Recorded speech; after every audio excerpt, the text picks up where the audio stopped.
Well, it's my first interview back, and that's really what matters. That's the big news, is that Travis is interviewing again in 2021. No, I'm joined right now by Razs with coverage brought to you by Alien. We're going to talk about some big news for him, and news that I barely understand, quite honestly, because I had reached out to you last year saying, "Hey, I hear some rumors. Can I interview you whenever you are ready to talk about them?" And you're like, "Yeah, I'll let you know." Yep. And then a very short time ago, you're like, "Actually, we have to do the interview tonight," and so here we are. But my understanding is you will now be working on the LCS broadcast. Yes. Exciting.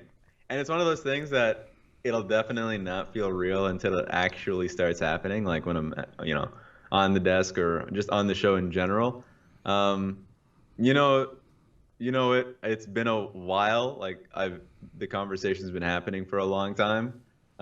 So yeah, I'm excited to see what ends up coming. Okay, so sort of take me through all this because we didn't even do really an exit interview. There was you just kind of quietly left Golden Guardians.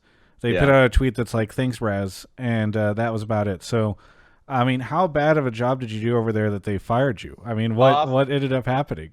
It was when they looked into the academy room, it was on fire. Okay, gotcha.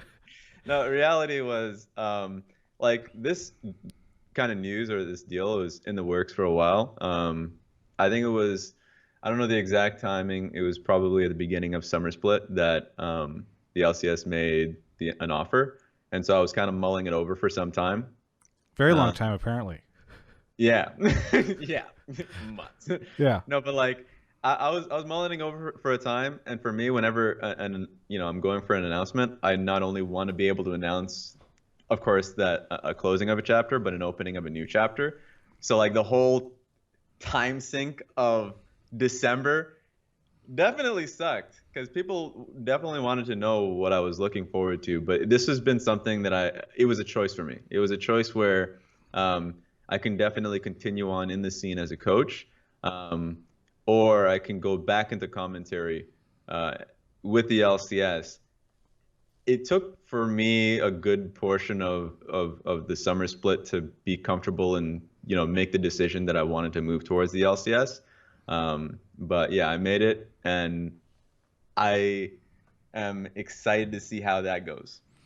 I mean, I'm excited too. I'm sure a lot of people who have on this channel enjoyed you in your frequent appearances on the Hotline League, but also you did some work around Worlds where you were on the broadcast there, and obviously people remember you from your time on the LPL. So, what's really fascinating to me about this is that you're now creating a cycle, a pattern, because you started working with teams Yeah. long ago, then you went and did some casting, then you came back to the LCS to do coaching again with Golden Guardians, and now you're going back to casting. So I'd love to hear from you a little bit about like why do you find yourself in this like cycle? Why are we seeing you bounce back and forth between broadcasts and teams? Over these years.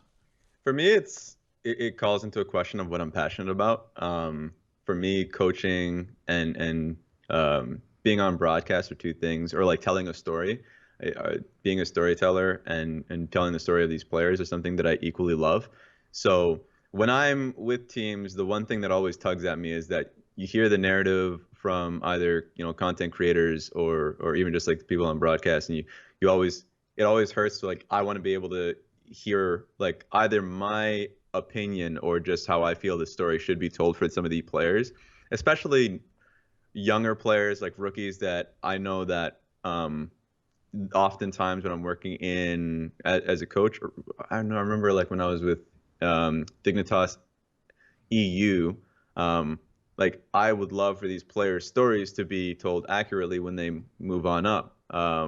Or when I'm, of course, with Golden Guardians Academy, and you see a lot of these great academy players, especially now, all these players that are in the LCS, you want to see these stories be told either accurately or just kind of like with justice being done to those stories. So that's something that I've always kind of loved and wanted to kind of be at the helm of.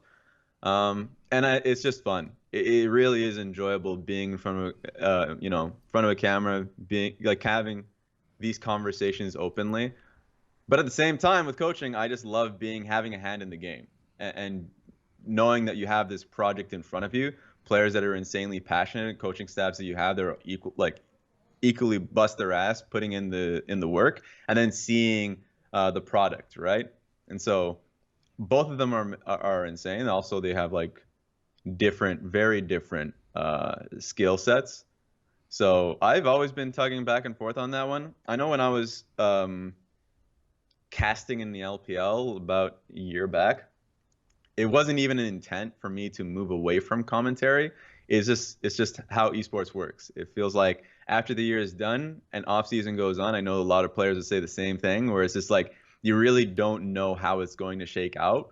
You're just kind of trying to traverse the conversations and either the negotiations with the whoever you're with, or seeing if you align with their goals going into the next year. And then kind of working that out, like, well, where do I see myself? Yeah. So then how did this come about? Because I'd actually kind of, I think for a long time, especially before the Golden Guardians thing, there was like, hey, is Razz ever going to join the LCS broadcast? I mean, you had been on World's broadcast previously, I believe. Yeah. I'm not crazy on that, right? So, yeah. And so I kind of wonder, why this year, and was this kind of like a longer path even before the summer of will Razz ever join the LCS?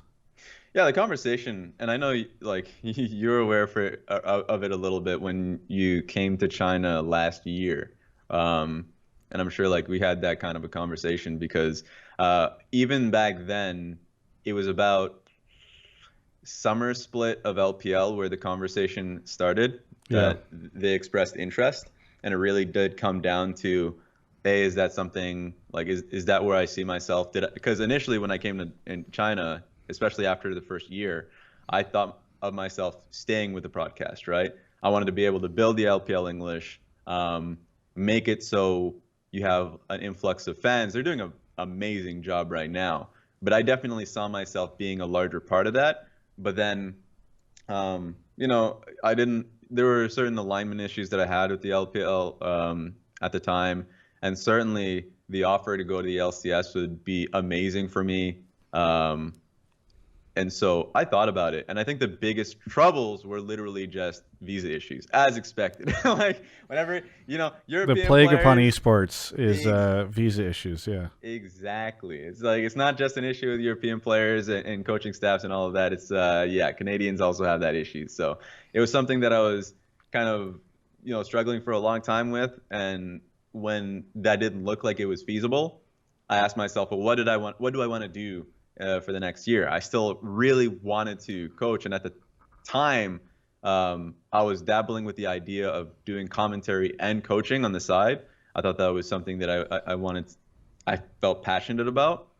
But then at the time, I was like, well, I'm just faced with an option of just full-time coaching. Yeah. So I took it. I was really happy with the opportunity and the people that I got, not only just the coaching staff of Golden Guardians, that bust their ass every day, as I said, but also the players who were really easy to work with. And we're all, I'm excited to see what happens with a lot of my players in the future, because I know they'll do good shit. But yeah, that made life for me this year easy, which also made the decision to move away from it that much harder. Yeah. I was like, what the hell? But that's why I kind of struggled with it for a long time. But I really wanted to be able to tell that story. And it's not as if I move away from coaching that I'm still not kind of teaching or pushing my opinion on how the game should be played. So that I think that's what made the decision easier for me, is that even when I am on broadcast, if I feel like a team is doing really well at being able to throw in a concept, or if I see that they're inconsistent or not working hard enough on that, I can just throw that in a segment, and it's still kind of pushing the same idea with just a larger audience. So what is going to be your official role with the new broadcast? Where will we see you? Will it only be on the desk? Will you be casting? I don't know if you have much understanding yet of where you'll be for LCS versus how involved you'll be with the Academy side. So I'm kind of curious about all that. Yeah, I mean, it's all kind of happening really quickly, especially after the Riot break. So I'm still kind of sorting out through the details, but I will be coming in as a commentator. I'm sure that I'll be on the desk quite a bit, and that's something that I always love doing, because with the desk you have all the time to be able to say whatever the hell you want, right? If I really want to put an amount of time on my concept that I want to drive in, or just kind of celebrate a player, I can do that. In a game, not so much. It depends on the team. It's like, so the short answer is, yeah, I'm coming in as a commentator, and I'm going to be doing both casts and desk work. What type of commentary? Color commentary. What the hell? You think I'm not a play-by-play? Every time I'm on play-by-play, it blows. Yeah. Well, I think right now the duo that people maybe enjoy the most is Kobe and Captain Flowers. And you received a lot of praise for your Captain Flowers co-casting at Worlds. So I'm curious, are you trying to come and take Kobe's crown from him with the Captain Flowers duo? Yeah, that's the real drama here. K-dramas, Chinese dramas, who cares about that? Just I'm stealing relationships here in the LCS is my goal. There's no rivalries in the LCS right now because all the players and teams and everything are different. So I'm trying to recreate one right now, which is you versus Kobe. Yeah, just hush down a little bit, because apparently if he hears you, he can already see what my strategy is turning out to be. He's got headphones on. Okay, thank God. But yeah, I mean, like, I always love working with Flowers, and I think any duo that he has is just great because he just meshes well with everybody. He's just hilarious. He's just amazing to work with.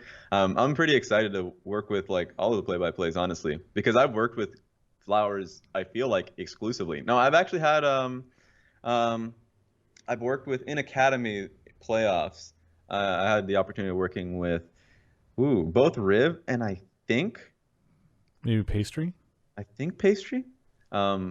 But yeah, I mean, my favorite thing with working with different duos is the fact that I get to see, the audience gets to see different, like, kind of sides of myself, right? Yeah. There are some play-by-plays that makes it easier for me to just go on and just on a podium and talk about the concepts of the game, whether you people like it or not, or I can just, have fun and like enjoy the wildness of a game. Like, I can do both, and I'm pretty excited to take on anything. So yeah, I'm definitely, and on top of that, watch out, Kobe. Okay, very good. Well, I'm glad. Yes. I'm glad. Now I have a spicy headline for this interview, so I'm glad that I can do that.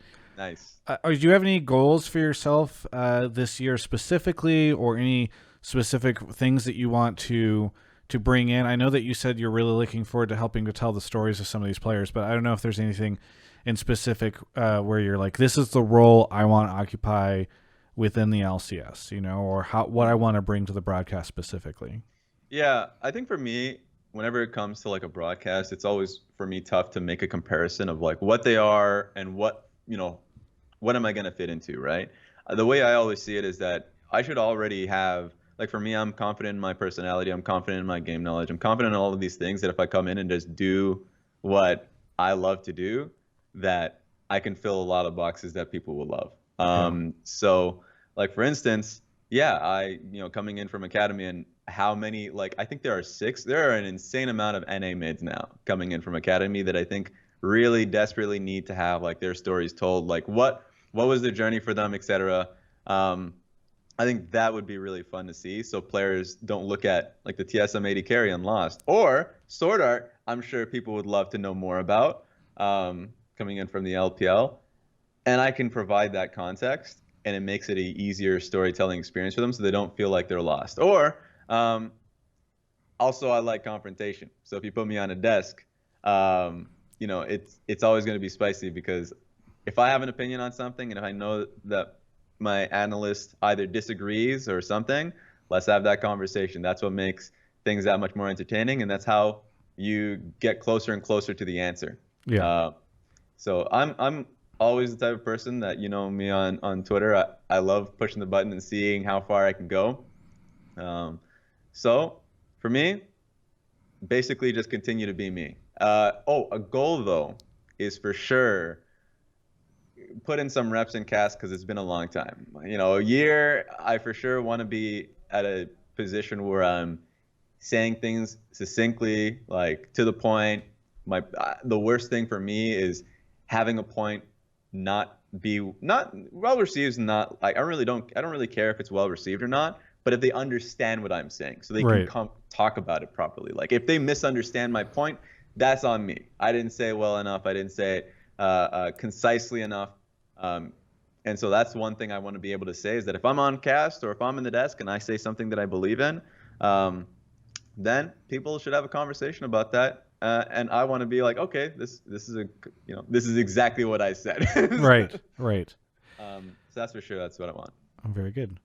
Well, I won't keep you too long because I know it's kind of late in the evening here. But is there anything that you want to say to all the fans out there? Because I've seen people on Twitter that have tweeted at me and they've been like, "Oh, I think Razz is joining," or "I really hope Razz is joining." I think even the other day I saw somebody reply to, or earlier today, to the hype video that they released. That's like, now just waiting on the Razz announcement. So there's a lot of people that have been very eagerly awaiting for this, and so I'm kind of curious if you have anything you want to shout out to anybody.